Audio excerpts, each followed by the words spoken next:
দুইজনের ঠিকানা দুই মহাদেশে। ক্রিশ্চিয়ানো রোনালদো খেলছেন সৌদি আরবের ক্লাব আল হেলাল নাসের, আর লিওনেল মেসি যুক্তরাষ্ট্রের ইন্টার মায়ামিতে।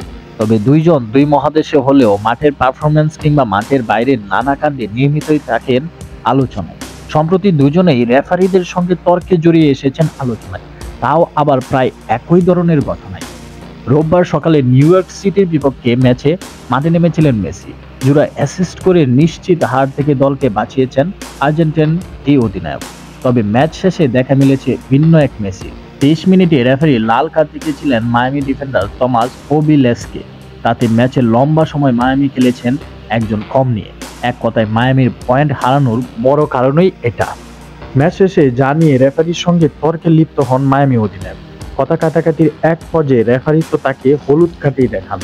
এরপর মাঠ ছাড়ার সময় মেসির কথা কাটাকাটি হয় অ্যাসিস্ট্যান্ট রেফারির সঙ্গেও। তার সাথে বিবাদের এক পর্যায়ে তো গাড়ে হাত দিয়ে চেপে ধরার দৃশ্য চোখে পড়ে। মাঠে মাথা ঠান্ডা রাখা মেসির আচমকা এমন মেজাজ হারানো চমকেই দিয়েছে সমর্থকদের। সামাজিক যোগাযোগ মাধ্যমে এই নিয়ে চলছে আলোচনা সমালোচনাও।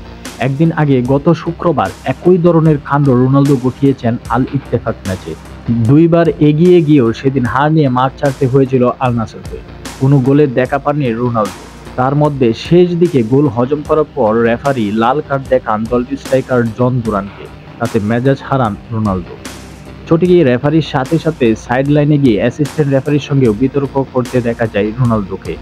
তবে রোনালদো রেফারির সঙ্গে তর্কে জড়ালেও মেসির মতো কোনো খাত দেখতে হয়নি তাকে। সেই দিক থেকে রক্ষা পেলেও সামাজিক যোগাযোগ মাধ্যমে ঠিকই সমালোচনা সইতে হয়েছে সাবেক রিয়াল মাদ্রিদ তারকা।